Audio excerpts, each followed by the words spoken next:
வந்து 18 மாநிலங்கள் ஆட்சி செய்கிறது, இந்தியாவே ஆட்சி செய்கிறது. அதனால நீங்க சொன்னீங்கன்னா இந்தியாவிலேயே பலமான சின்னம் எதுனா தாமரை சின்னம். தாமரை சின்னத்துல போட்டி போட்டா மட்டும் அழுத்தத்துல போட்டி போடுறாங்களாம் கருணாஸ் போன்றவர்கள். உதய சின்னத்துல போட்டி போட்டா விருப்பப்பட்டு போட்டி போடுறாராம். அதே தாமரைக்கு சின்னம் அவமானத்தின் சின்னம். எதை வச்சு நீங்க சொல்றீங்க? வாசன் வந்து 5 சீட் வாங்கியிருக்காரு. அவர் எந்த சின்னத்தில் நிற்கிறாரு? தாமரை சின்னத்தில் நிற்கிறாரு. அது யார் கட்டாயப்படுத்துறாங்க? ரெட்டலையில கூட்டணி தான் நீங்க சொல்றீங்க. ஒவ்வொரு கட்சி ரெட்டலையில கூட்டணின்னு சொல்றீங்கல்ல, அப்புறம் எப்படி அவர் தாமரை நிற்கிறாரு? ரெட்டலையில நிக்கணும், இதுவே தெரிஞ்சு போச்சு இல்ல. தொடர்ந்து சைக்கிள் சின்னத்தில் போட்டியிட வேண்டும் என்பது எங்களுடைய கட்சியினுடைய நோக்கமாக இருந்தாலும் கூட தேர்தல் ஆணையத்துடைய விதிகளின்படி சைக்கிள் சின்னம் கிடைக்கவில்லை என்றால் உடனடியாக எங்களுடைய அடுத்த சின்னம் நாங்கள் சார்ந்து இருக்கின்ற கட்சியினுடைய சின்னம், அது தாமரை தான். இதில் மாற்று கருத்தே இருக்க முடியாது. புரிதல் இல்லாதவர்களுக்கு புரியும்படி நான் கூறியிருக்கிறேன். அவங்களும் அதே மாதிரி தான் ரெட்டடையில் தான் நிற்கணும், தாமரையில் தான் நிற்கணும் அப்படின்னு அந்த தோழமை கட்சிகளுக்கு நெருக்கடி தருகிறார்கள். தமிழ் மாநில காங்கிரசுக்கு 5 தொகுதியை கொடுத்துவிட்டு அதை தாமரை சின்னத்தில் தான் நிற்க வேண்டும் என்று அழுத்தம் கொடுத்திருக்கிறார்கள். தாமரைங்கிறது என்ன ஓட்டு இருக்கு தமிழ்நாட்டில்ங்கிறது உண்மை தெரிஞ்சவங்களுக்கு தெரியும்.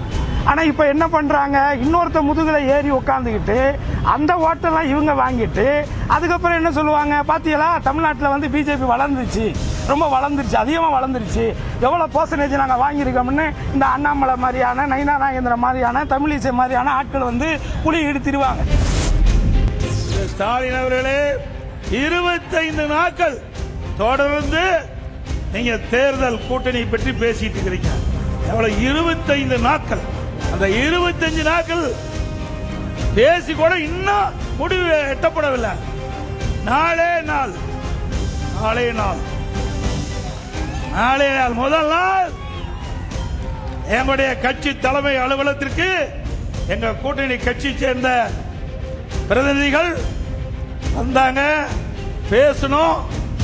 பேசின உடனே எங்க கூட்டணியில் அங்க வைக்கின்ற கட்சிகளுக்கு எத்தனை இடங்கள் என்று அப்பொழுது அறிவிக்கப்பட்ட கட்சி அதிமுக கட்சி.